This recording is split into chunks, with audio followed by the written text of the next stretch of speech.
Hey everyone, Morten Aastad here. Welcome to my channel and welcome to a pretty special, for me anyway, first look at Paul McCartney and Wings' Band on the Run. Now, of course, all of you out there who know McCartney and Band on the Run know the story. 50 or a bit more now, 50 years ago, after having quite a bit of a success anyway, I would say, with their previous album, Red Rose Speedway, and that James Bond single, Live and Let Die, for the first Roger Moore James Bond film, by the way. They decided to quickly record a new record and do it something. Paul wanted to do it somewhere exotic, so they looked at EMI studios around the world, and for various reasons, they decided to go for Lagos in Nigeria. And we know what happened, showing up at the airport, or sort of how the story goes, or the day before. I'm not 100% sure. The guitarist and the drummer, they decided to skip that trip, skip the band, leave the band, and resulting leftover trio of Paul, Linda, and of course Danny Lane left for Lagos, and things didn't go swimmingly. First of all, the studio apparently wasn't finished. I don't know how much it would have been finished if Paul hadn't decided to go there anyway. They experienced mugging. They experienced threats for being having. Yeah, someone got the idea that they were there to steal African music, and Paul's lung collapsed. But the resulting album is, of course, now, in my opinion, legendary. Arguably his biggest moment. I love this album very, very much. I can't claim that any Beatles albums even comes close to this. So for me personally, the Paul McCartney albums that comes closest to this, or maybe edges it a little bit, is Paul and Linda's Ram, which is an album that I absolutely love. If it hadn't been that dark, you would have seen it standing there. It sold really well. I think within its first year or so, it sold 6 million copies in the US alone. They got 2 new members. Well, one drummer didn't last very long, but they recorded Venus and Mars, and they went on a huge tour, and that wonderful triple live album that they released, and yeah, big times. So anyway, it's been 50 years now, and they decided to mark that somehow. I already have this record, of course, from earlier. This is my first copy. This is a German pressing from, I think, fairly early in the 80s. My introduction to Paul McCartney and the Beatles was that my dad, who were considerably older than me, did not like most of the music that I listened to. Although he did like some of the heavy metal I listened to, because he could hear classic music elements in there. And he definitely did not like me being a fan of the Rolling Stones. Sympathy for the Devil, etc. Not the devil part. He couldn't care less. Not a religious person. So one day he bought me for birthday or Christmas or something, a Beatles album, which I think was something at the movies. You know, the various Beatles characters arriving at a movie house. I still have it downstairs somewhere. And a Paul McCartney solo album, Tug of War, I think it was. And I Paul McCartney really, that was my thing. I already knew that as a Rolling Stones fan. I wasn't supposed to like the Beatles more. Come on. Anyway, from there, it's gradually kept buying Paul McCartney and the Wings stuff, and this being my European copy, there's no Hell on Wheels here, and in my mind, that's how this album should be. I can understand why Americans think otherwise, because they grew up with Hell on Wheels being on this album. And here's the back of it. I think I just played it a couple of days ago, and it sounds very good. There's hardly a pop or anything here. Here's the inner sleeve as it looked with the lyrics, and we'll get back to that later. So this is the second time I record this video. So the unboxing part kind of became redundant. Let's check out the little silver apple there. There's sort of a silver theme on the record's letters and everything, which also reminds me of the first CD, which was all black and silver. Even though I had it up on my wall when we moved, I actually took this poster down and put it back in the record, which I promise you has not happened with a lot of the other posters I put up on the wall in my youth. So I still have this, even with the holes from the what do you call it? Tags, pins, something or other. So that was that. So when the 50th anniversary rolled in, I was, of course, like many others, excited what would come. I have a clamshell 25th anniversary CD, sort of a little box. And I have the Archive Collection box set, which was one of the earliest Archive Collection. And I guess I wasn't too thrilled. I heard that there was going to be a deluxe edition vinyl, and that. But I have already, by the way, I've already bought these. So because this is, of course, the half-mastered version of Band on the Run with the OB strip and everything, and I have that. I have the McCartney, I have the Ram, I have the Wings Wildlife, and I have the Red Rose Speedway, so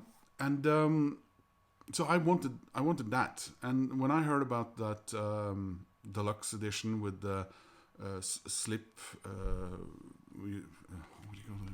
A slip cover, I thought, yes, but is the record inside that going to come with that OB strip?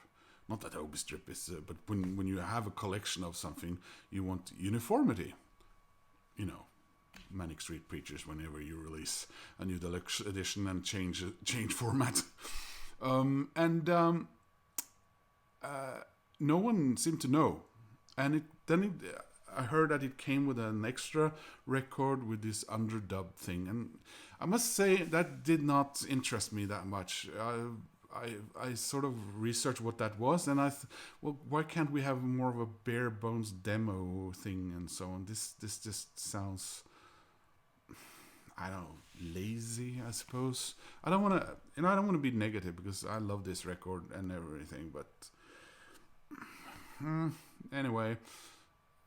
So when I ordered, I didn't know yet, so I decided to order from Amazon and not Paul McCartney's website. And because also I live in Denmark, which is in the EU, and I think it comes from the UK, and you would have to pay customs and MVA on it. And whenever I can not do that, I'm happy. So here is, of course, my brand new copy of Band on the Run, the half speed mastering, and here the OB strip is either, I don't know if you call it brown or maroon, sort of a bit more on the brown side, almost like the flag of Latvia, I suppose. And the back, as you can see, is the classic one. And you got the Abbey Road Studios logo there. Now the difference, of course, is that this record, and that's kind of a fun thing for me, because I never owned a Wings Band on the Run with Helen Wheels on it. And again, you know, you can argue, I would say that the album is fine without, but it's a curiosity to have it there. However, one thing I reacted to a little bit, because yeah, it comes with this, which all the half-speed masters have done so far, and it also comes with the original poster, a reproduction of that. I really wanted to drink a regular Coke from a glass bottle when I see this. Someone get me a Mexi-Cola, isn't it? So there you have it. Which is fine, lovely, fine and dandy. And here is the same picture as we remember from my first version of the record. And the vinyl, nice and heavy, and a different label on it there. Gone is the silver, and the apple is now just a tiny little white dot there above the head of Denny Lane. But here's what I reacted to a little bit. The lyrics sheet, or the lyrics on the inner sleeve, they are the exact same as on my old copy, and I assume this is probably just they reproduced the latest version of it from the archive collection. However, the problem with that is that they included the song Helen Wheels on this record, but everything around the record except the Obi strip, I haven't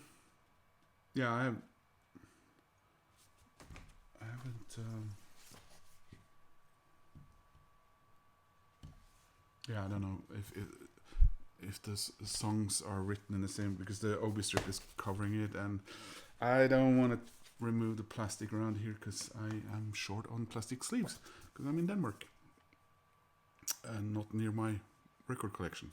Long story. Anyway, it's of course that there's no Helen Wheels here. There's no lyrics for Helen Wheels, which I mean, it's no disaster or problem. It just seems a little bit lazy, maybe. I don't know. And that sort of makes me think that maybe this whole thing is a little lazy, considering what a mammoth album this is in music and music history, and not least, of course, Paul McCartney's career, which it kind of saved, I suppose. But I did order, because I was curious, of course, about this underdubbed stuff. So I ordered the CD instead. And here we have that beautiful cover. And I would have loved if they had released more versions of Band on the Run. He did with McCartney 3, and Rolling Stones have released, 45 versions of Hackney Diamonds. I'm surprised they haven't. Just a plain cover, maybe a gatefold. I know Band on the Run was never a gatefold, but that hasn't stopped anyone before. And you could have this as the cover instead, because it's really nice. I love this. I mean, the cover is iconic and historic with all those actors and everything. But and here are those underdubbed. Helen Wheels is not on the underdubbed because its history and its intended place was somewhere else, so there wouldn't have been any need for. I think it would just basically be Helen Wheels as it was released on single, and it's already there, so why repeat it there, I suppose. And I love Helen Wheels. I think I have 4 different singles of Helen Wheels of various countries. So what I noticed about the little poster that comes with, is that this side here, that's the original, but there's more on the back, and this is apparently the poster which you would have gotten in a big poster in the deluxe underdubbed version. So here we have